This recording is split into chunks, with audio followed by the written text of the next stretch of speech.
As we get started today, we want to talk about discovery for students and focusing specifically on students in their transition into the adult world, which we want to make sure includes work. So to get started, we have a small enough group. What what segment of industry do you represent? Do we have folks from education, teachers, paras, provider agencies? Okay, shout out, tell me who you are. VR Valkyrie. Oh, good, good, good. Okay, so what part of what we're going to talk about today then is a thing, it's kind of a sticking point for me with voc rehab, essentially, because, and maybe you all can help me understand this, because, in our work with MGNA, we've got folks that we've worked with across the country, and right now our president of MGNA is in Spain at a conference, so we're kind of all over the place.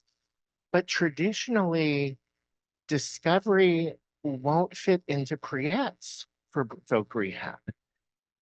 And like our view is it's very much a service that would fit really well under there. But then one of our associates that we work very closely with is in New Mexico. And she's an independent contractor through voc rehab in New Mexico, one of our mentors through MGNA, and she's constantly getting discovery referrals for folks in that 18 to 21 transition age. They're not calling it pre-eds, but they're just calling it vocational assessment, but know that she's doing discovery. And so it's one of those things I think that could be a good conversation to look at how do we make this work? If it doesn't fit under the service where we think it should fit, is there somewhere else that we can kind of push it in and make it fit that way? Now, Marie and I used to do that all the time in Pennsylvania, because even before pre-eds, took off there, we would just do community-based work assessments. And voc rehab would know they've contracted for a community-based work assessment, but they're going to get discovery in a profile for someone. So it was one of those things that it didn't fit the service definition perfectly, but it was best for what the job seeker needed. And so it's what we did. So feel free with a small group.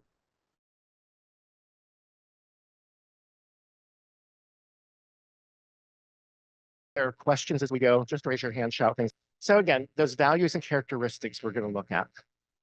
Why customized employment? How does it relate to discovery for students? Understanding that customized employment is not needed for everyone. And it's really important. Often people think supported employment and customized employment compete with each other, and they don't, because they're two very distinctly different services. And it's important to understand what each job seeker needs. And we want to route people to the correct service. So we want to talk about why customized employment makes sense for those people that it does make sense for. Activities within discovery for students, which you might hear me say in the presentation, DFS, that's our abbreviation for discovery for students. So if I say it, you'll know what I'm talking about. Integrating what we learn into transition. We're going to tell you the story about Karen, a person that we assisted in discovery during her transition years, who ended up opening her own small business. And then we'll have a chance to really just do some questions and answers about discovery. So is there anyone in the room that can read this? If I have someone that can read this, I don't know what the prize is, but you'll get a prize. Yeah. It's a lot of words on a page. Essentially what this is, though, is a roadmap. Often people see this and think like, oh, it looks like a treasure map. And it kind of does. This is where we start. And over here's our pot of gold. This is work.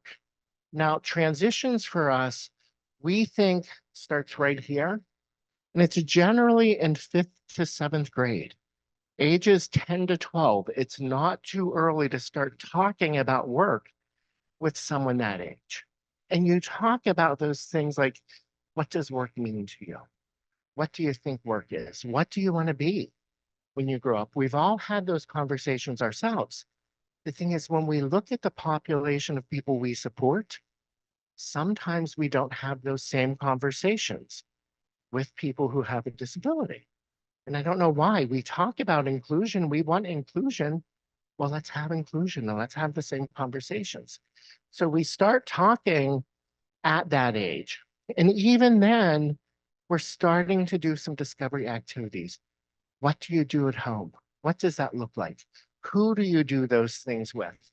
And then we can even start to create what we call a life book for folks. So we talked a little in our session yesterday, and if you look at the Marc website, you'll see information about visual resumes. So at this age, it's not a visual resume because we're not looking for work yet for someone, but we're creating a life book that shows that child's life experience. And that life book grows with the person as they go through the education system. And the activities that we do with the person will grow as they go through their education. So it's going to start with what do I do at home? Who do I do it with? What does it look like? Pictures of that, some narrative of that. As someone hits, maybe 14 or so, then we start looking more at official transition. So what does that look like? Can we volunteer? Can we do some community service? Can we do some job shadowing to see what we might have an interest in? And so looking at all of these things, again, through a discovery lens, which we'll see in a couple of slides, but often I jump ahead, but is going to be non-comparative. So we don't want to test someone. We don't want to have them compete. We just want to observe what these activities look like for someone, and we want to learn what we can learn about it.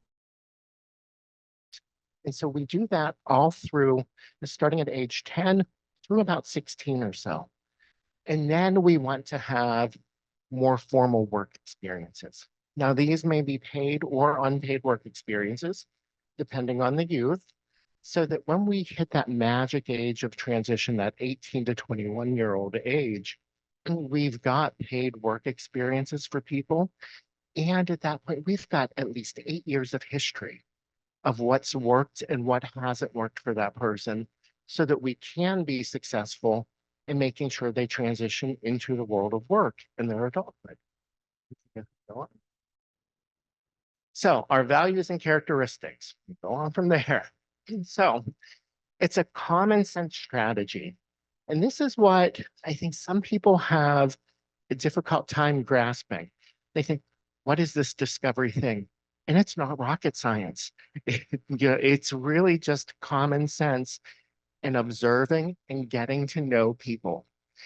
And it's important that we get to know people before we help them plan. As so often, and especially folks who work in the education system, those jobs are about planning. I've got a plan. I'm responsible for 100 students. I've got to pull them through. So even I think it's really important for me to note here what some of the things we talk about in transition and a lot of the people that we end up supporting ourselves in transition, we get because transition hasn't worked for that person. And what's really important to understand in every family that calls us, and typically I've got to be very honest because I'm just a tell it like it is person, we'll get the calls and they'll say, my school stinks, or you won't believe what they did. And I always let people know, I believe you're having a bad experience, but let's look at the magnitude of the work the school's required to do. There's no one that takes their job thinking, I'm going to do a bad job intentionally. But if you have a transition coordinator who's responsible for 120 students, yeah, that's a lot. And if you have somebody with a very significant disability, they need specialized attention. They need a one-on-one, and that transition coordinator can't always do that. So I always make sure that when we're going to talk about this, we're talking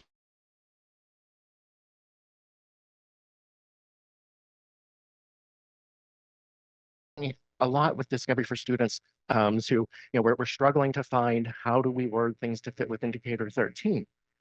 These are those students, but it's not really because the school's failed. The school's done a great job for most people transitioning. There are people who just hit another pocket. And if they hit that pocket, we have to have a way to support them through what they're going through.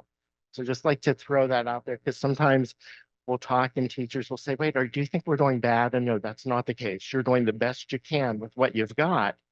You just don't always have the means to have the support that you really need. So we want to be able to provide that. Now, this is strength model versus deficit.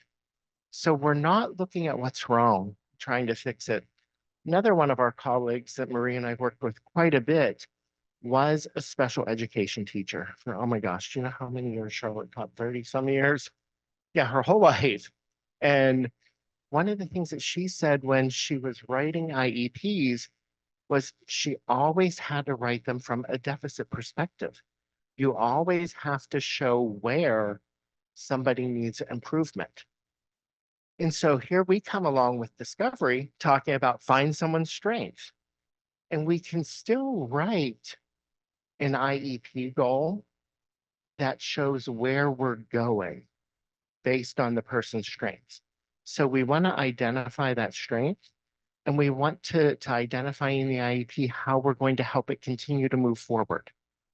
So we want to keep that in mind that when we're looking at this, we want things to be positive and we want to learn what works and how do we build on it. It is a no-fail process. Now we see no testing here. And again, sometimes that can mean like, what do you mean? We have standardized testing. We're required in education to have these standardized tests. It doesn't mean that those standardized tests go away for people. What it means is that if we choose the route of discovery for students within the realm of discovery, we're not comparing, we're not testing one student against the other student, but we're looking, we're observing, and we're seeing what we can build on. And obviously it's optimistic, it leads to opportunity and possibility. So again, some of our values, spending time with those who know the student well, with the student and those around the student are so important. And that's how we find a strength in the student. We find their strengths. We also can learn about their needs and their interest in doing so. And we think of this as the person being a puzzle. And every person that you interact with, every person who's part of your life is a piece to your puzzle in showing what the overall picture of your puzzle looks like. So who are those pieces? Where are those pieces? Now we saw if anyone went last night to the reception and saw the comedian, we saw a visual about an iceberg. And it's funny because when I saw that, I'm like, oh, we use an iceberg too. And we don't actually have, we use it in our typical discovery. We don't have a picture of the iceberg today, but typically we see the graphic that we have there on the right side of the screen that is an iceberg. And what we typically say is what's above that water line for the people we support, for the students we support, is typically plans and goals and what's going on for the student that way. What's below the water line that we don't see is how do I spend my time? What activities do I do? Who do I do those activities with? And what does it look like?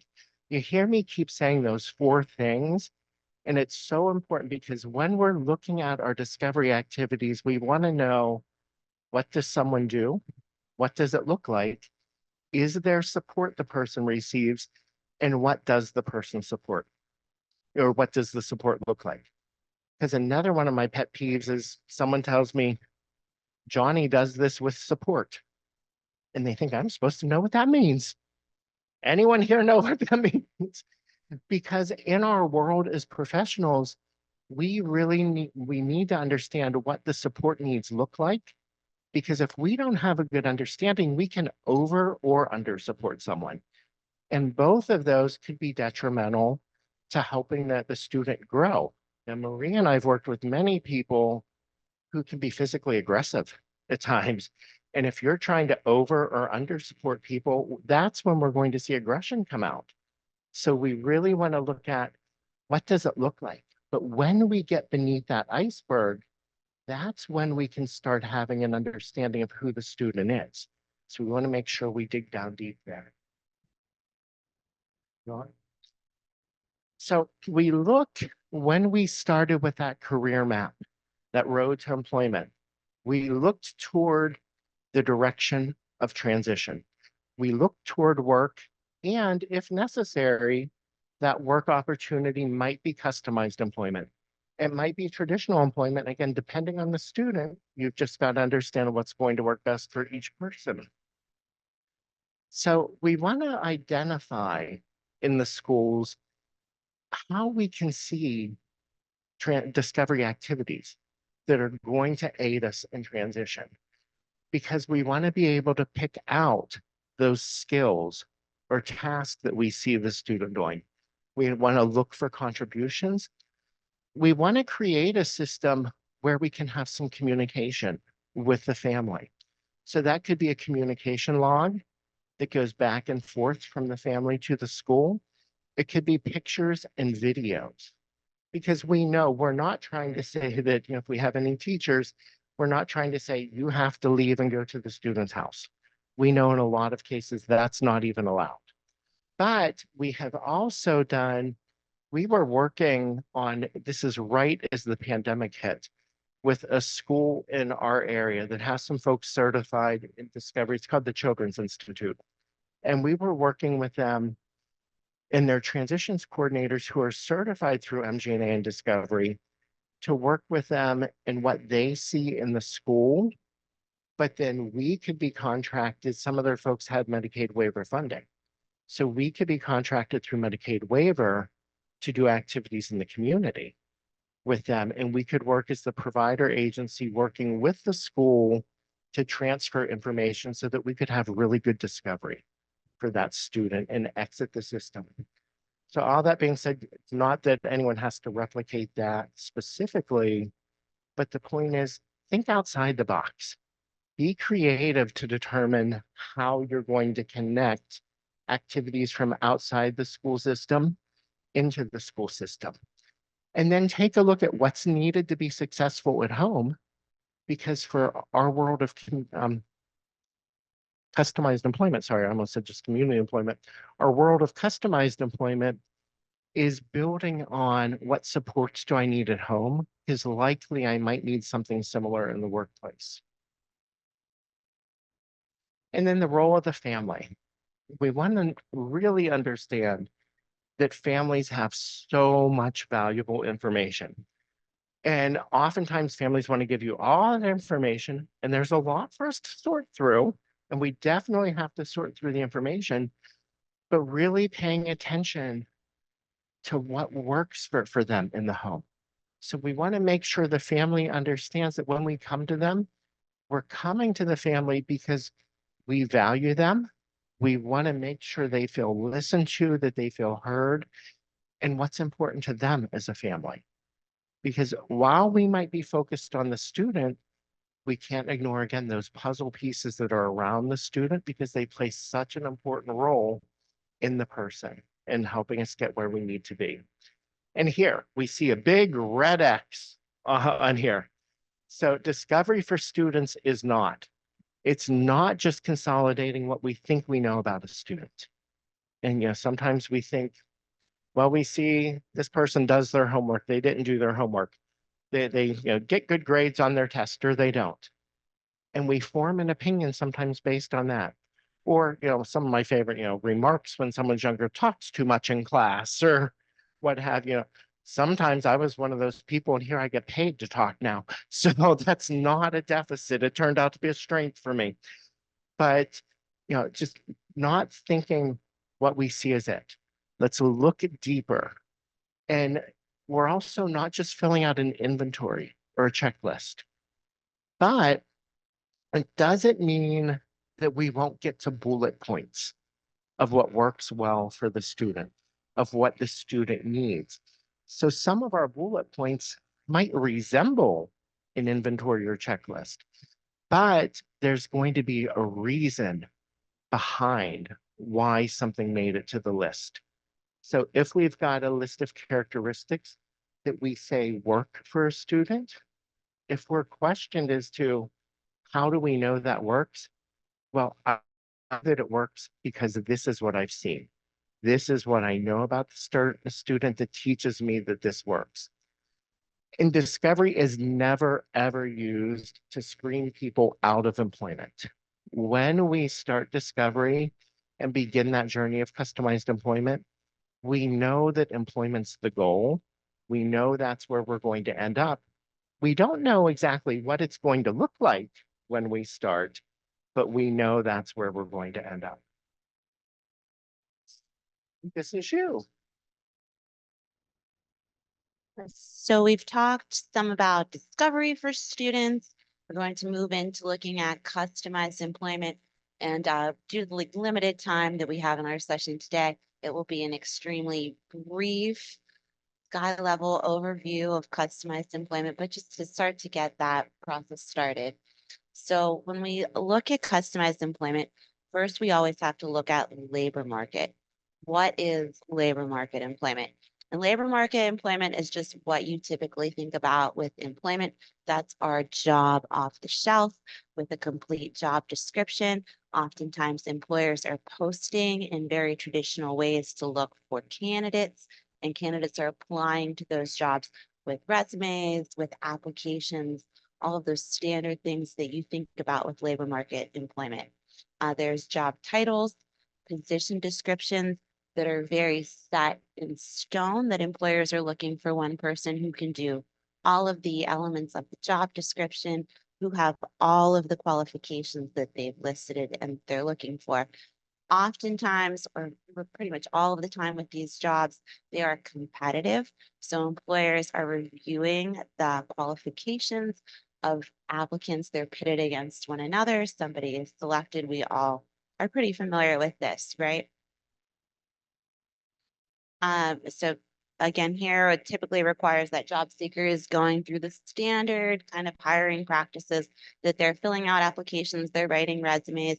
We know that these representations don't always capture the best of our job seekers who have our most complex needs. So this isn't always going to work for those folks, but this is what we typically do. Sometimes we look at job carving, and does anybody here have experience with job carving? Job carving, I see somebody in the back. So job carving is just kind of what it sounds like. We start with that very complete job description, and then we look at what can we take away, what maybe can't this person do, that we can take out these elements so that we come up with what some people think is similar to a customized job. But when we look at job carving, it's really different than customizing, because let's say we have 10 elements on the job description that we need completed, and we look at carving and maybe we take out a few, so now we only have 7. And then Johnny comes in and Johnny's going to do 7 out of those 10 tasks on the job description. And that works great for a while. But what happens if Johnny leaves? Somebody else is going to come in and they're going to go back to doing all 10 elements, right? So it's a really temporary kind of solution with job carving. When we look at customizing a job, we're creating an entirely new job. So customized employment, this is this process of completing an entirely new job. We start here with the belief that all people, regardless of their disability, can work if they want to work. The foundation is learning when a person is at their best, like we talk about in discovery, so that then we can translate this into the world of work and work opportunities. If you heard us in our session the other day, we talk a lot about that equation that we have to balance. So we're looking at what the job seeker brings to the table, their strengths, their interests, their contributions, and then how do we balance that with the needs that the employer has. So we want it always to be a win-win kind of situation that benefits both the job seeker and the employer, helps to get the needs met for both sides. We also look at this being very individualized. So we're looking at one person for one job. How this one job seeker's unique skills and abilities fit with this particular employer and their needs. So customized employment focuses on interest rather than job titles. We look at those conditions for success, or we talk about what needs to be in place or what needs to be absent in order for that job seeker to be successful. And then potential contributions. So this is what the job seeker, or really all of us, are bringing to the table. Our contributions are what we have to offer. So this could be skills, things that we know how to do, things that we have experience in, strong personality characteristics. This person is smiling at everybody who walks into the room. This person is very detail oriented.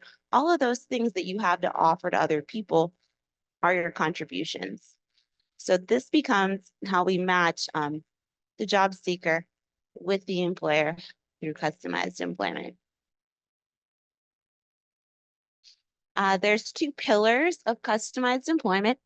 We have both unbundling and flexibility. Unbundling is a little bit different than job carving.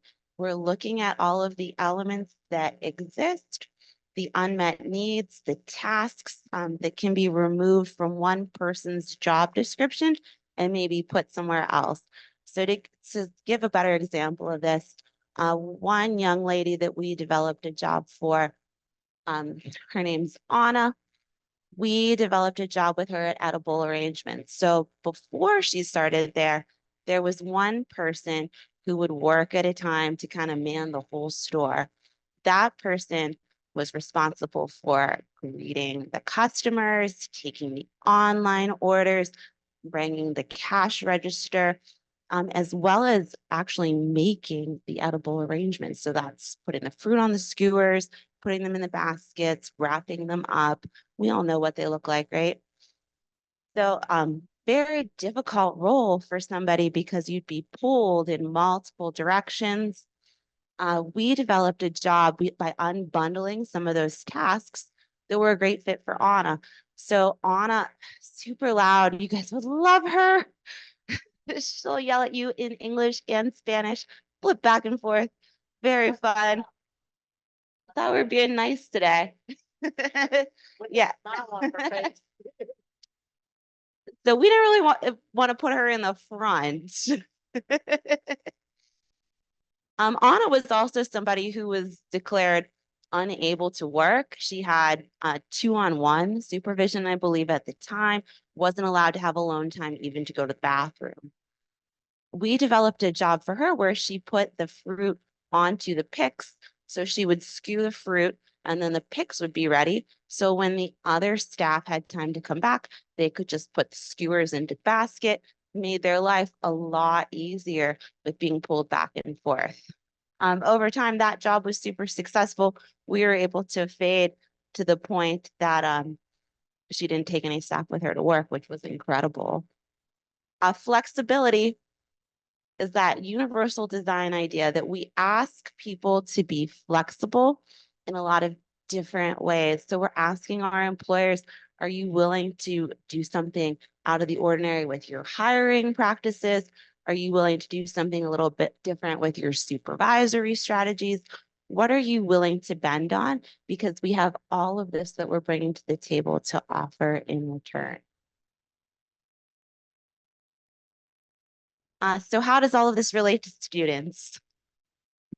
With students, we're looking at the unmet needs within the classroom. So when you're a teacher, or really any of us, but think about a teacher in a classroom, when are those times that they just kind of need an extra set of hands? So what are those things that are hard to get to that would help a lot if somebody else would do? Could it be running paperwork to the office, copying, collating? I think some of us are still laminating, putting up bulletin boards. So maybe all of the materials are prepared in advance, and then the student can put the material onto the bulletin board with the tacky pins, sharpening pencils, maybe cleaning and erasing the board, thinking about all those various things that are already happening in the classroom that the teacher has to do. Can the teacher start to use these as discovery activities for the student? So maybe the students take on some of these tasks and we have the opportunity to observe and see which ones do they excel in, which ones are they naturally interested in.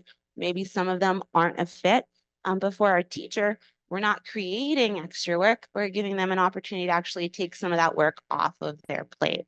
So with our teachers, like Randy said, they are busy. They have so many students that they're responsible for. So how do we present this for our teachers in a way that it's not going to just look like extra work, but that will present a benefit to them in the classroom as well? Same thing if you're one of those classrooms that has a class pet or it has a plant or a terrarium.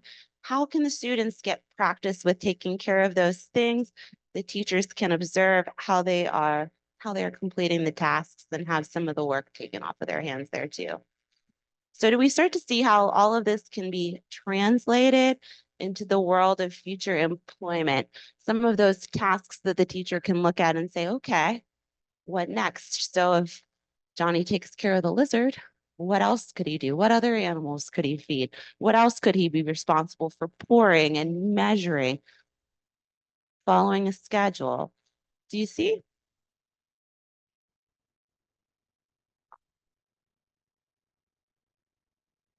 So this is that same idea of that unbundling and flexibility.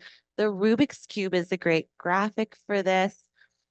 Because when we look at it, we always think about like, okay, for the Rubik's Cube to be correct, I have to have all my whites in order. I have to have all of my greens in order. Um, but if we look at unbundling and we look at those discrete tasks, then maybe if I have two yellows and I have two blues and I pull them together, maybe that creates a really good picture for somebody so that I can strive for that instead of it looking like, oh, that's all jumbled. Maybe if we look at it in a different way, it's creating more of a mosaic of tasks that the person can complete, an opportunity for our students to move forward. And if we do a good job when we work with our employers, we talk about an employer needs benefits analysis at MG&A. If we do a good job with that component, we can really match our students' strengths, interests, contributions, those tasks that they're doing with what the employer already needs, maybe don't even know that they need. That makes sense, because sometimes that is confusing. Marie and I have even had that conversation. Like, it can be confusing. But the reason we choose to use this, as Marie mentioned, is we see so many times, orange is one job description, and these are all the duties. But when we're looking at customization and unbundling tasks, it could be a couple tasks that don't make sense for this person's job description. And when we unbundle forever. Unlike carving, where it goes back in with the next person, our needs benefits analysis teaches us to look at the job and identify what doesn't make sense for that job description. But when we're customizing a new job description, to me, that's where the Rubik's Cube makes sense, because it might be, if you think of each color on the cube representing different job descriptions within the company, we might have unbundled a couple things from this job, and now they fit for this person, and three other things from over here fit for this person. And so that's why the jumbled Rubik's Cube makes sense in thinking about a customized job description. All right, so we want to discuss a little bit. So when you think about the work that you've done primarily, has it been more of a labor market approach or customized approach? I see lots of nodding for labor market. And I think that's what we know, that's what we do. And even when we're training, when we're brought in to do training, although I'm not sure why, because we focus on customized employment. When we're negotiating a contract to go train with someone, we're talking about customized employment. And then we bring up some of these things that we're talking about, and people say, well, employers don't hire that way. And we say, well, you're right, they don't if you're looking at a labor market approach, but that's not what we're here to talk about. And again, we want to understand when we talk about customized employment, we do not say labor market approaches go away, because that works well for a lot of people. Customized employment is the option that doesn't work for those folks. Anyone here willing to tell me about your own ideal characteristics? When you think about your conditions, interest, contributions, is there anything you see in your life that makes you think, oh yeah, I might not have thought about it this way, but it makes sense that I'm doing the job I'm doing because of these things? Yeah. Oh, like I work with people. Oh, okay. I work with people and I enjoy that aspect, but it's probably because when I was like 15, my mom was in a car accident, so I had to caretake for her. And so it just makes sense that I kind of do a little bit of a caretaking job. So I'm guessing then too, this is where the translation part of our discovery activities come in. So you're probably a go-to person in your family and you check on everybody to make sure everything's okay. And that happens in your job too. And if we're down something, you're the person we call because you'll jump in and help us get it done. You say, we don't know each other. It's just translation. You hear something and you think, if this is true, this also might be true. As far as condition, the hybrid work environment works well for me because I enjoy working with people, but our job as VR counselors is very um, work. It's a lot of paperwork, it's a lot of concentration, numbers. So I also need times where I can focus and not be distracted. So that works well. So again, we just want to keep in mind, everyone hears me say, I think I say this in every teaching or training that I do. We're all more alike than we are different. And if we can recognize those characteristics that work well and don't work for ourselves, we have an obligation to be able to look at those same things for the people that we're supporting. And then lastly here, if you work with transition students, because I know everyone doesn't, what comes to mind if we start thinking about their ideal characteristics? Because so often we think in transition, we've got a contract set up with this hotel. This is where people go for their work experience. Or with this restaurant, this is where they go for their work experience. But if we pay attention to conditions, interests, and contributions, that might tell us that's not the right transition spot for someone. Has anyone seen that? Any personal experience with it? Not so it's okay. It's just important that we understand sometimes we need to look at things from a different way. We're going to talk a little more about activities. Go ahead.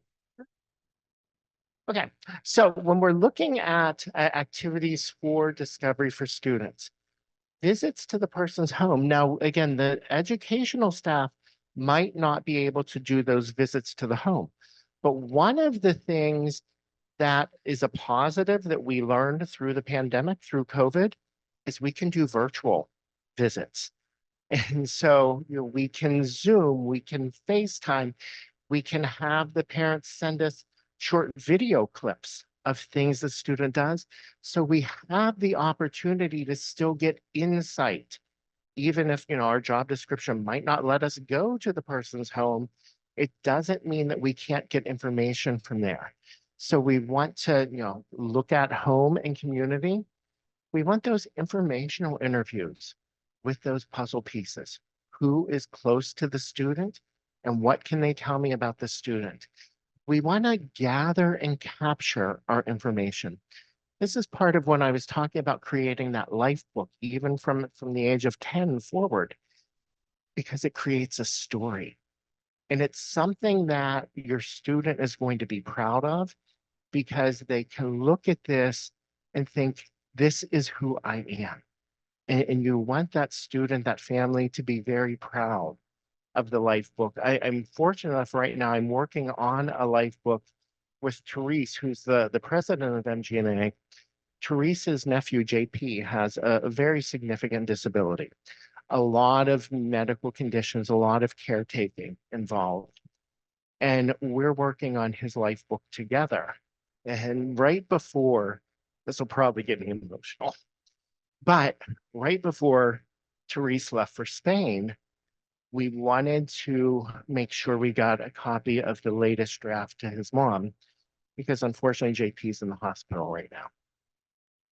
And Therese sent it off to Gina, and she called her and she said, I can't believe this. She's like, I know you said this is a draft, but I'm going to start sharing it with everyone already. JP's 17 years old. So he's right at that age where we're really starting to look at transition. And it's something that, again, the family looked at it and said, yes, this is his story. Like, you've captured it so anyone can take a look and really understand who JP is. And it does incorporate both, all his strengths. You see him at his best, but you also understand what the support needs look like. For him, those support needs are incredibly important. He uses 3 different communication devices to communicate. He's fed through a feeding tube, so times of day, positioning, things are very important. So we understand those support needs. So often, I think Marie and I also talk about folks in the jobs we've created for people, and we'll have people tell us like, oh, well, that's great if you have someone that can do that, but you don't work with anyone as complex as the folks we've worked with. And I think we're just so used to talking about what we create.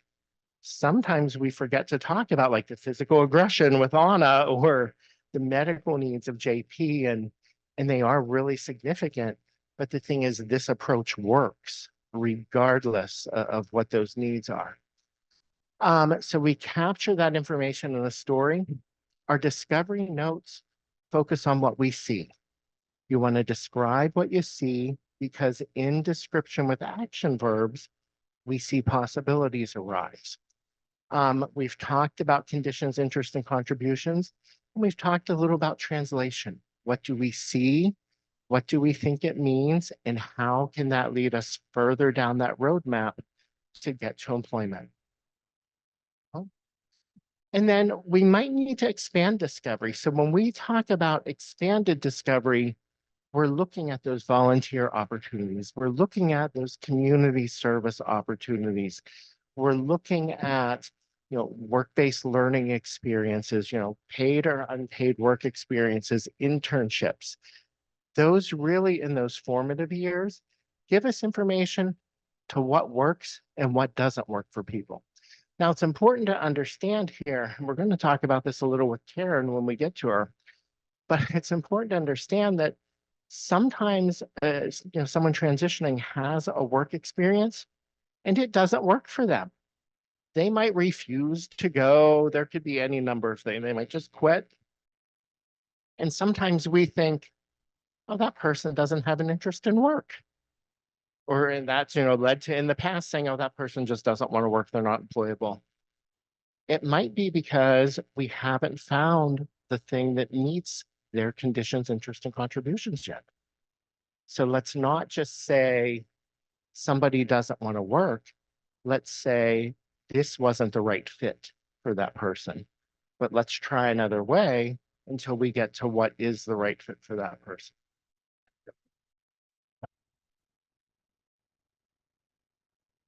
So how do we integrate all of what we've learned from discovery into our transition planning? So we're looking at using the information to produce transition goal statements in the IEP. Transition planning requires the IEP team to create that vision for students as an adult. So sometimes we've talked about, especially we've heard Randy talk about it, when we have a student that's about to graduate, any of our typical students, we ask them, well, what do you want to do next? What's next for you? And we have that expectation that maybe they're going to higher education, maybe they're going straight to work, they could be going into military service, but there's something next. A lot of the time for our students with disabilities, we're asking them, well, is there anything next? Or is this person capable of having anything next? And we want to really work on shifting that paradigm so that we're asking those students and helping them to see the possibilities and helping their family and their teams to see the possibilities of all of what could be next.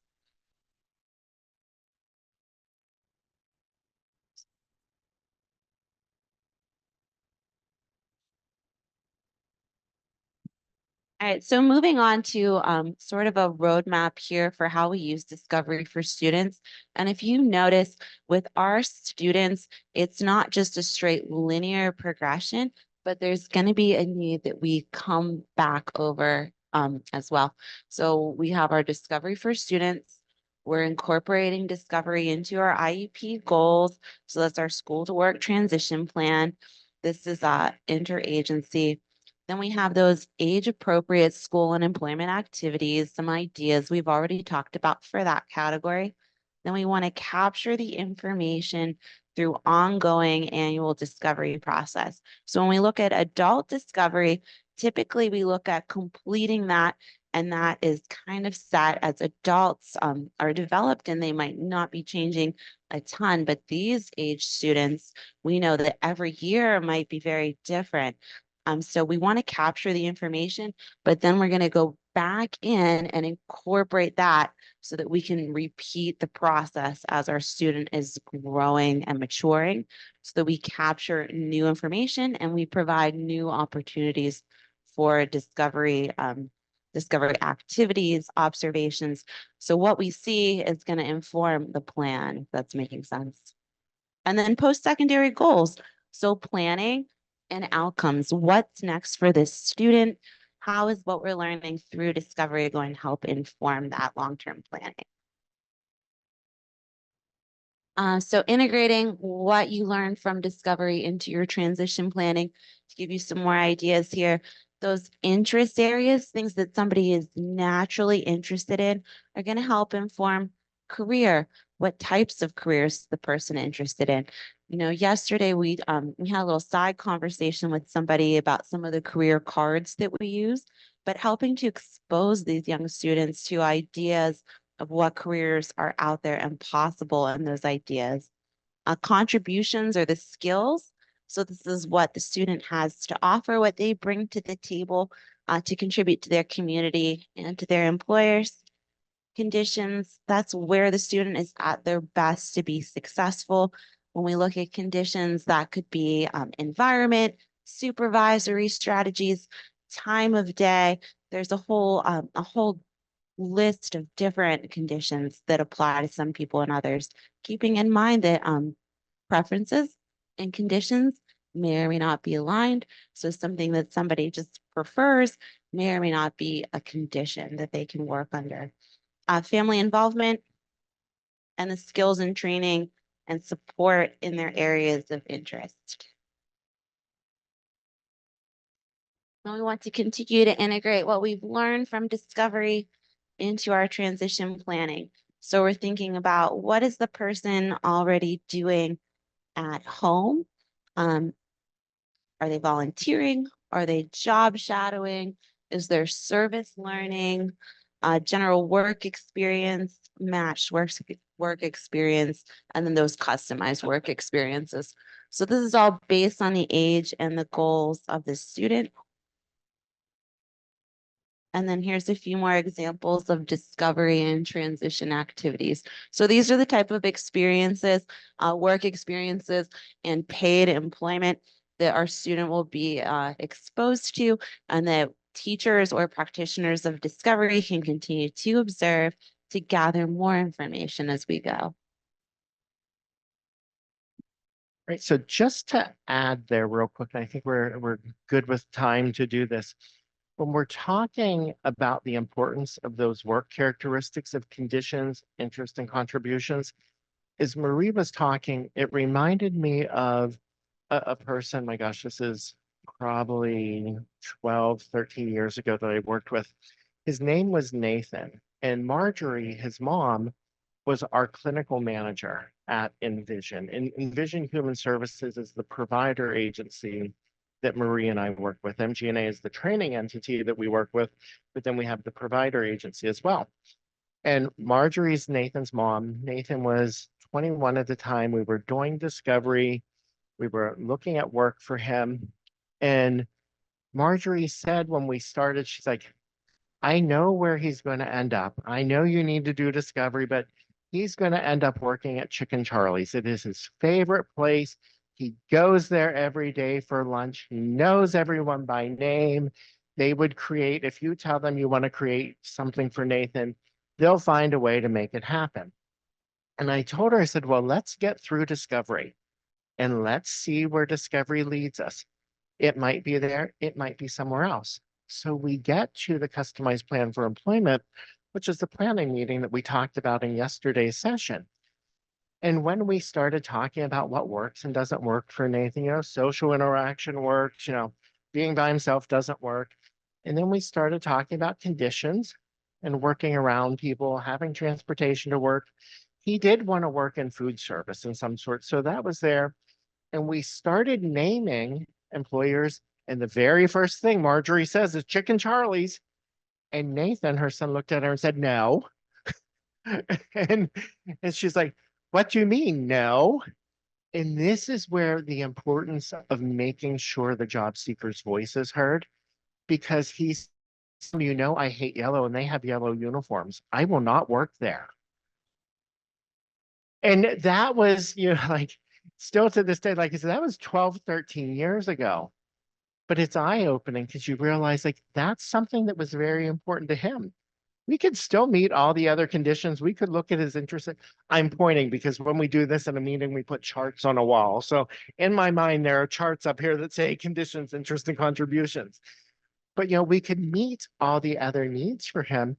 It just wasn't going to be there because he was dead set on he wasn't going to wear a yellow uniform. So that's how important the job seeker's voice or the student's voice is in what we're looking, because that might have failed because he wouldn't want to go to work and put that on. So we want to talk now about Karen.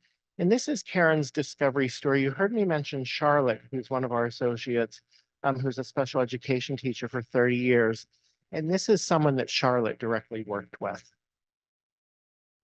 So Karen's story starts when she was a student in the entrepreneur class at the local high school. She lives in Mississippi. And so she's going through the classroom.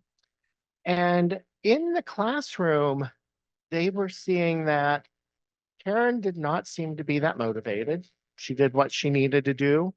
There was nothing that really held her interest. In a sense, she was a typical student, right? Show up, do what I need to do, and I go home.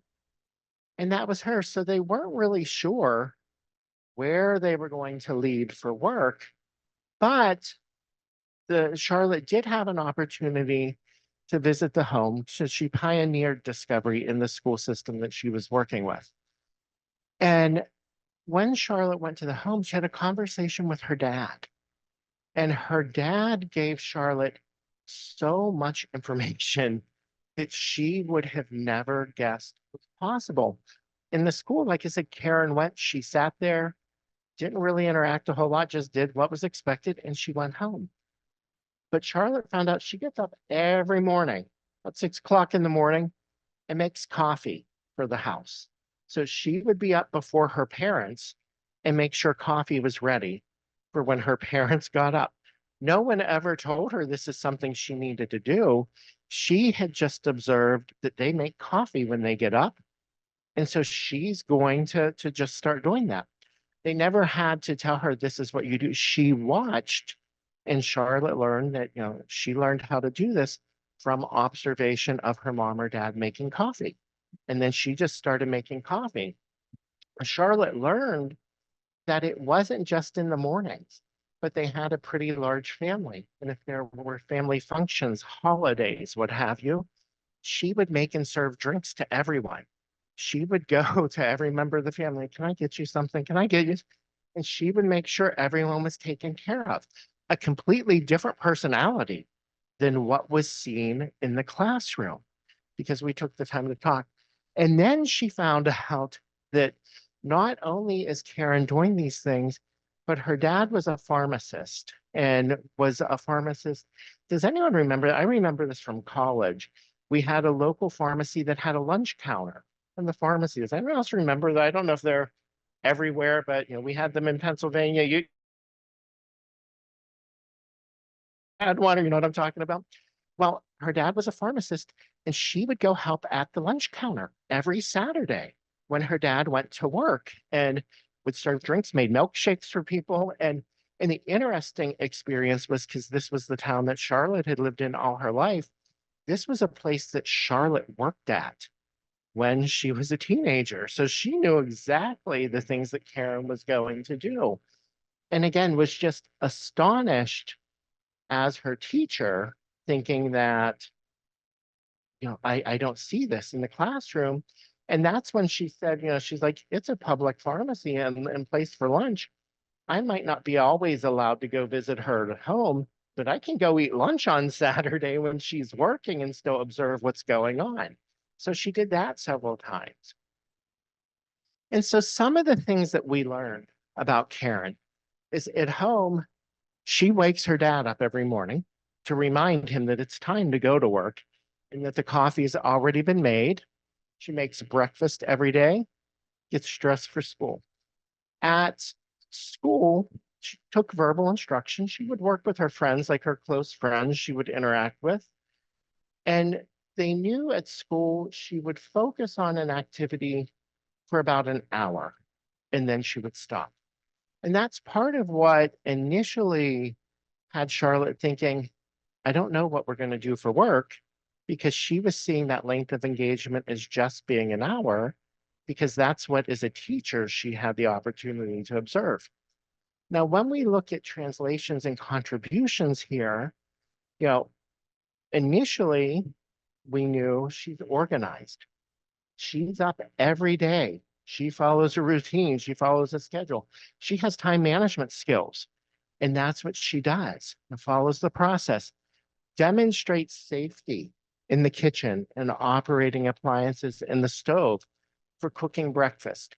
And initially, we went into this thinking that some of her conditions might be working with the same people daily. So it wasn't a revolving door of people that she would work with, but finding a place where she could work with those same folks every day. And that we knew her focus was about an hour at a time. And from there, we can go, oh, you did go on already. So we learned that she makes coffee. She can ask people for their order, remember their order, and take them the drink that they ordered. She served customers and peoples, remembers names. One of the things that Charlotte learned about her is, every Saturday she'd say, oh, Mrs. Jones, good to see you again. Do you want the same thing? Because she'd remember her from before and remember what she wanted. And just an amazing memory. Yeah, same group of customers and coworkers. She had a lot of repeat customers coming in, and she liked being behind the counter, taking care of people. She just was in her element when she was doing that. So again, from seeing those things on those Saturdays at the coffee shop, at the lunch counter, we knew she had an interest in hospitality. We were thinking food service, but we always like to think broad. So we made it hospitality for her. Possibly customer service and helping people. And then again, remembering the importance of those conditions for her is a familiar coworker, environment, safety behind the counter, and a contribution, obviously, is her good memory, as well as these other tasks that we see. So our outcomes, we need to make sure that we understood Karen's needs and preferences to set up our post-secondary goals for her. And it ended up being that, I'll jump to the end, she opened her own coffee cart at a local university to sell coffee. But Karen facilitated a coffee shop at the local high school because they noticed, and Charlotte noticed that, she had this knack for making coffee. One of the things that Charlotte said was, the teachers could never have coffee. The coffee that they had in their lounge, the machine didn't work half the time. It wasn't good. She said all of the teachers wanted a good cup of coffee. And since Karen was in the entrepreneur class, they negotiated a trial run of her opening a coffee shop. The interesting thing was, this wasn't the school's coffee shop. They didn't decide we're going to do this as a school and make the money from it. They let Charlotte work with Karen to open her own small space. They gave her a corner and a hallway, and she started selling coffee to the teachers. And then they saw also what we thought was an hour length of engagement, she would stand there and serve coffee as long as teachers were coming to get it. There would have to be days where they'd let her know, like, okay, we need to stop now because class is starting. So the teachers need to go to their class too. So we need to shut down the line. But again, it was something that she did there. And then this led to us being able to help her open her own coffee cart. And what we did at the local university, the University of Southern Mississippi, is that we had another one of our associates, Teresa Callahan, who was a president, or which is actually the president of MGNA's wife, but she was a professor at the university. And so she helped through Voc Rehab. Voc Rehab funded this for Karen to be able to open the business, but Teresa had to help through the college university to do a feasibility study. What were the busy times? When could a business work? And so we had to help her put together a business plan, but she went on to open that coffee cart very successfully. She ran it for years and years. And then the family, just about 5 or 6 years ago, moved away and moved to Alabama. And she's still working there. She's given up her own business, but working.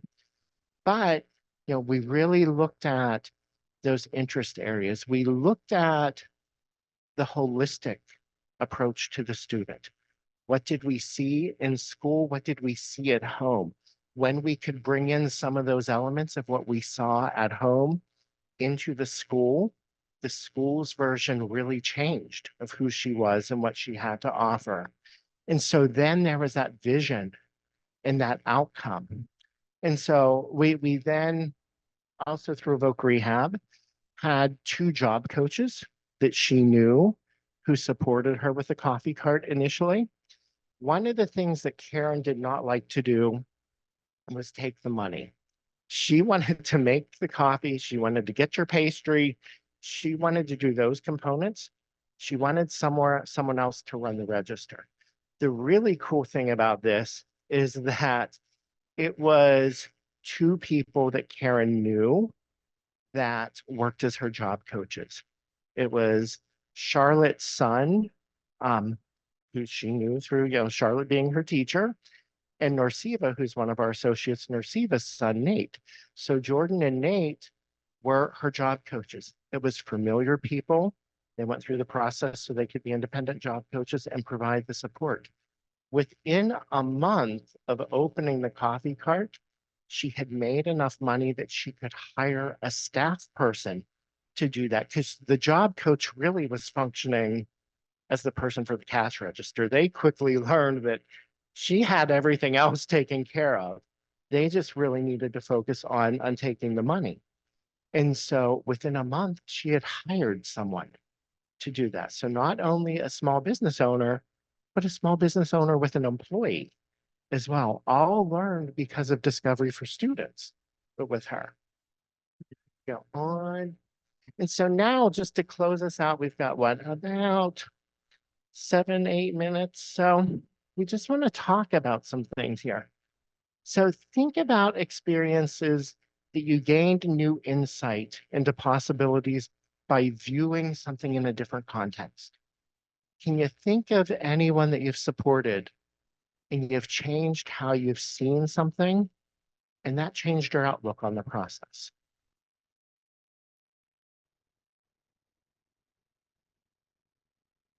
Yes.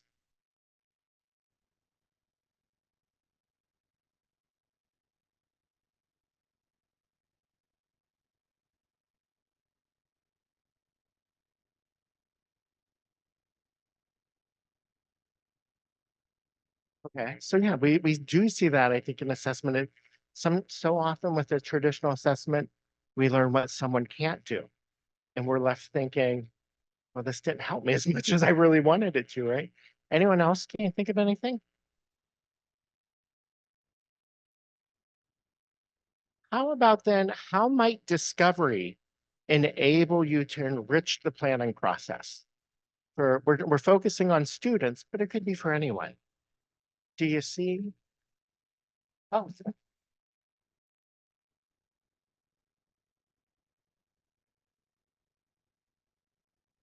oh, awesome.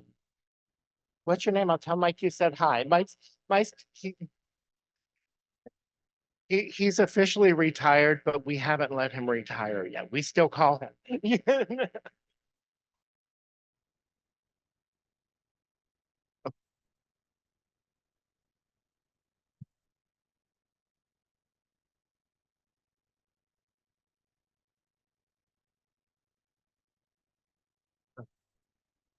Mhm.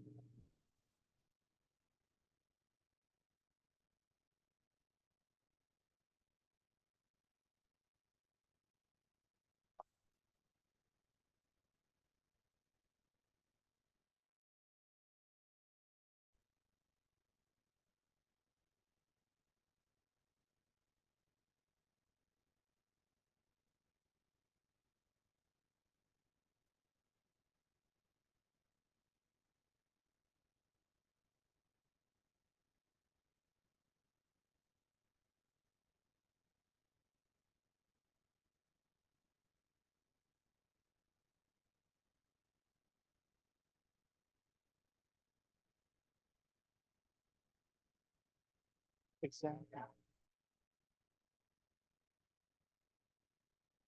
Right. And so you found what worked for him that way. Exactly. Yeah. And that's exactly what we use the discovery process for. Anyone else?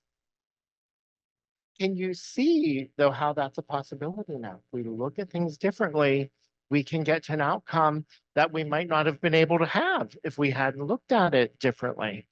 And then let's see here.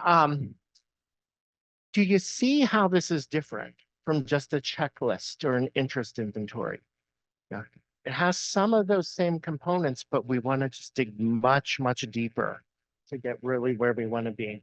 And then considering the different activities in discovery, what might you be able to do to add some of these activities to the folks you're working with in transitions? Can you think of how you might apply this practically?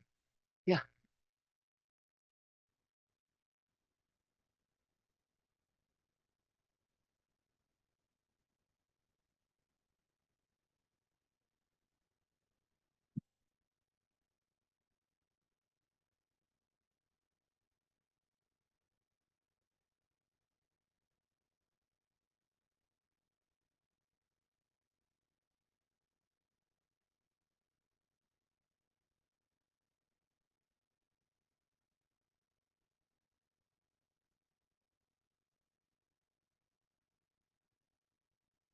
Mhm.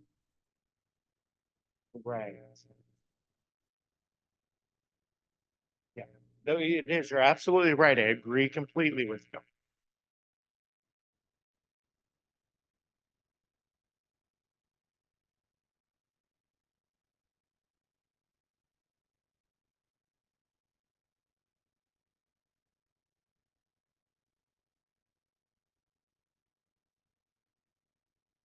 Well, yeah, I don't think that makes you unpopular. That makes you realistic. Because part of it is when we think about those four things, yeah, what does the person do? What does it look like? Where is their support and what does it look like? If we don't have all four of those, we can't be successful. So it's not that we want to focus on the area of challenge, but we want to focus on what support does the person get to navigate through that area of challenge. So that is really important to look at it. I just want to make sure we frame it in a way that helps us move forward. And it also, even if it's uh, this behavior is happening and we don't have a way to work through it, then I look at, well, when doesn't that behavior happen? Because then that might shift my whole direction of where I'm going. Because if I know that behavior never happens in these settings, that's more the setting that I want to go to toward work because we don't have a history of the behavior there. Does that make sense? Again, I don't think that that's bad at all. We want to understand the challenges. It fits so well. I just don't know why they won't officially go there. Any other questions? That's really everything. But hopefully, we can see some opportunities for the folks to support. If you want a copy of the PowerPoint, we have a little tablet up there Give us your name, email. We'll make sure you get a copy of the PowerPoint. Our information's online at markgold.com. If you have questions, just reach out to us and ask. We're happy to help you out. Thank you for coming.